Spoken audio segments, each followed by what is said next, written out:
उसको कह रहे हैं उस समय क्या नाम था, पर शायद हो सकता है उत्तर समुद्र सागर किसी नाम से हो, उत्तर पश्चिम सागर।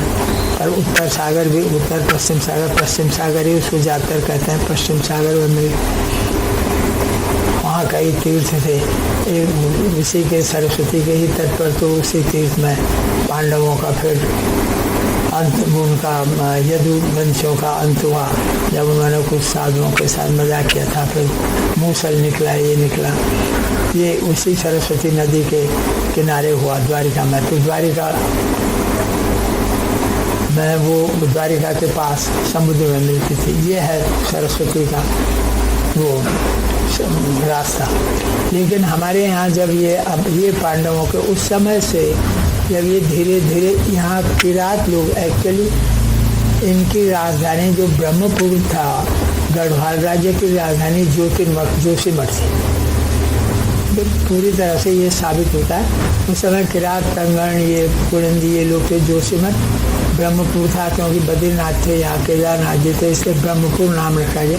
और किरात लोग यहाँ कब से थे, जब पांडवों के बाद भी कब से चल रहे हैं, किरातों का राज्य था।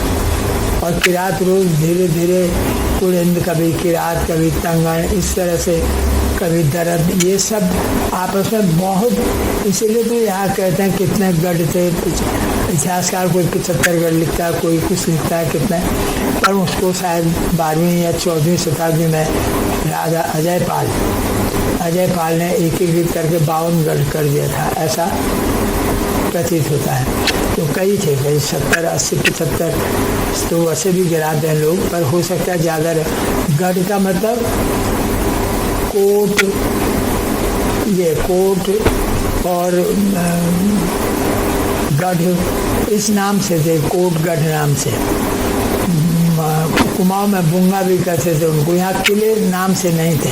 गढ़ और कोट, कोट संस्कृत का शब्द है कोट, कोट का मतलब छोटा किला। कोट शब्द जो धीरे धीरे कोट हो गया, जैसे चूल्हा कोट, नागकोट, इस तरह से ना, रणचूला कोट ऐसा भी था। तो गढ़ थे, रानीगढ़ है, देवलगढ़ है, ये ऐसे ऐसे गढ़ थे। तिहारी में बहुत गढ़, अभी नाम तो मैं बता सकता हूँ, पढ़ेंगे अभी थोड़ी देर। लेकिन इन लोगों का राज्य था।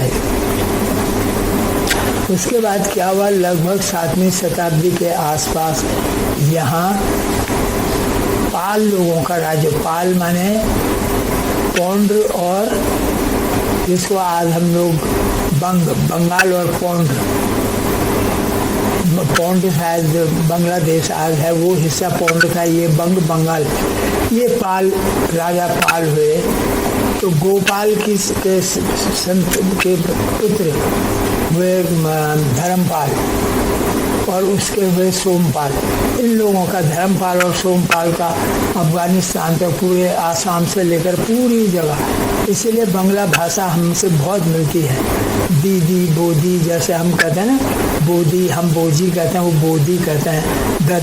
दादा थोड़ा फर्क है, हम दादा पिताजी के पिताजी को कहते हैं, वो दादा बड़े भाई को कहते हैं। ये गोरू, बाछू, ये सारे शब्द काफ़ी हद तक बांग्ला से आए हैं। बांग्ला उस समय जब पंचांग बनता था, तिहारी में महेंद्र शर्मा धर्माधिकारी जी, ये सन 65-70 तक तो उनका पंचांग चलता ही था।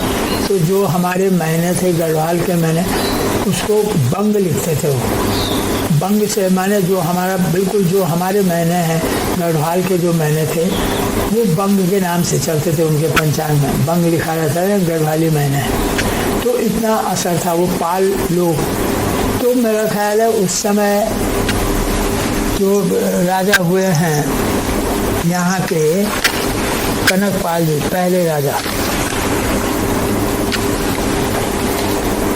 वो शायद 650 AD के आसपास शायद हुए होंगे। 650 AD के बाद कनकपाल, उससे पहले बहुत इतिहास पता नहीं लगता है कि वो किरात, तंगण, ये आपस में कितने लड़े, कितना हुआ, कितने गढ़ बने, क्या बने आपस में। हर एक राजा अलग अलग हुआ, तुखार, ये जितने भी, तो ये आपस में विभाजित कर दिया। सब ने अपना किला कोट बना दिया, अलग अलग गढ़ बना दिए, सब राजा हो गए, वहाँ से राज करने लगे। तो मेरा ख्याल है 70, 75, 80 तो थे ही ऐसे गढ़वाल में। कुमाऊँ की बात अलग है। तो लेकिन ये 600 जब पाल लोग आए यहाँ धर्मपाल, तो धर्मपाल ने क्या इतना प्रभाव हुआ कि राजा लोग भी पाल लिखने लग गए।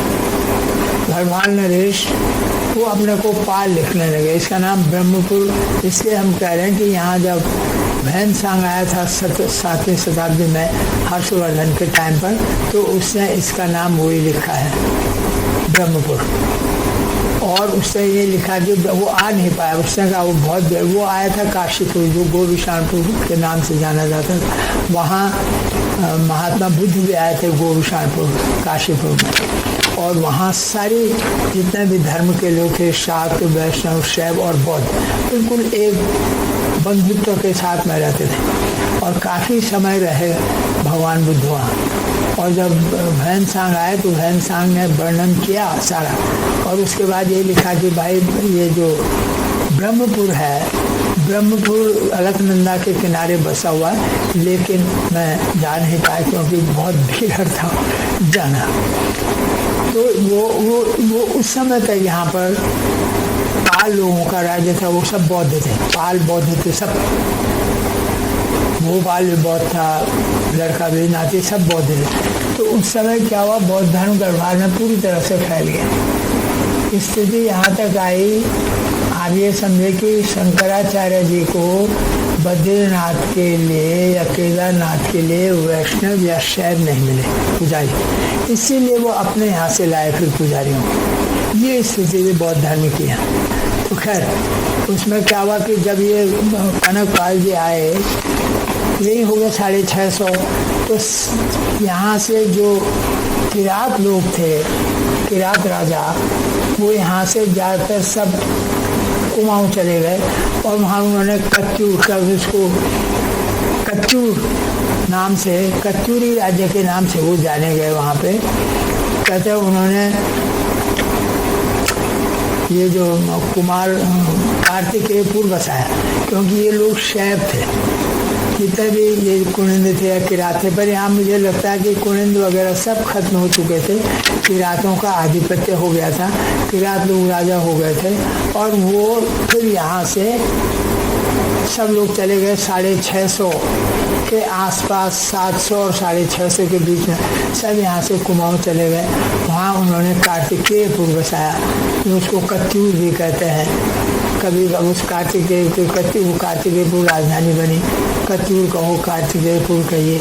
और कच्चूरी वंश के नाम से वो लोग वहाँ कच्चूर में प्रसिद्ध हो गए। माने किरात के बजाय वो कच्चूर वंश के नाम से वहाँ प्रसिद्ध हुए। लेकिन यहाँ के राजा कनकपाल लगभग 7वीं शताब्दी में इंडिपेंडेंट हो गए, स्वतंत्र राज्य हुए, क्योंकि कच्चूरी ये लोग पूरी तरह से बस गए थे किरात लोग कुमाऊँ में, तो उनका यहाँ बहुत ज़्यादा फिर दखल नहीं रहा।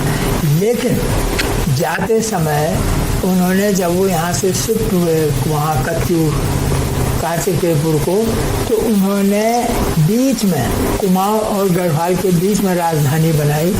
उसका राजधानी बनाई उन्होंने बीच में लखनपुर, उसका नाम लखनपुर था। और जब कच्चूरी लोग 8वीं शताब्दी में खत्म हुए, उसके बाद 9वीं शताब्दी में जब चंद राजा लोग आए वहाँ पे, चंद राजा, चंदों का हुआ, चंद लोग महोबा के आसपास, वो झूसी महोबा के, ये कन्नौज के चंद नहीं थे। जब वो चंद लोग आए 9वीं शताब्दी के आसपास कुमाऊँ में, तो उन्होंने लखनपुर का नाम, उन्होंने बहुत आक्रमण किए गढ़वाल पर, गढ़वाल ने भी किए, बहुत लड़ाई हुई चंद राजा में। कच्चूरियों के टाइम पर तो बहुत बहुत ही भ्रातृत्व था, बंधुत्व था। चंद आए, उन्होंने गढ़वाल पर बहुत आक्रमण, बहुत ज़्यादा, बहुत नुकसान भी किया। श्रीनगर जब राजधानी हुई, देवलगढ़ से श्रीनगर गई राजधानी, तो वहाँ पर श्री यंत्र था, उसका नाम श्रीनगर इसीलिए पड़ा। अलकनंदा में श्री यंत्र बनाया गया था, उस श्री यंत्र को तोड़ा कई दफ़े, वो फिर दोबारा बना, कई दफ़े तोड़ा चंदों ने। तो जब चंद लोग आए तो उन्होंने लखनपुर का नाम चंदपुर कर दिया। चंद्रपुर किया तो जो अंग्रेज आए, शायद अंग्रेजों का ही काम हो गया आकर, तो चांदपुर हो गया। आज वो चांदपुर गढ़ी के नाम से जाना जाता है। वो लखनपुर बीच में था दोनों के लिए एडमिनिस्ट्रेशन करने के लिए, तो लखनपुर से वो चंद्रपुर हुआ, चंद्रपुर से चांदपुर हुआ। ये चांदपुर गढ़ी आज भी है। आज भी जो नंदा देवी की जात जब होती है तो उसमें चांदपुर गढ़ी का बड़ा महत्व है।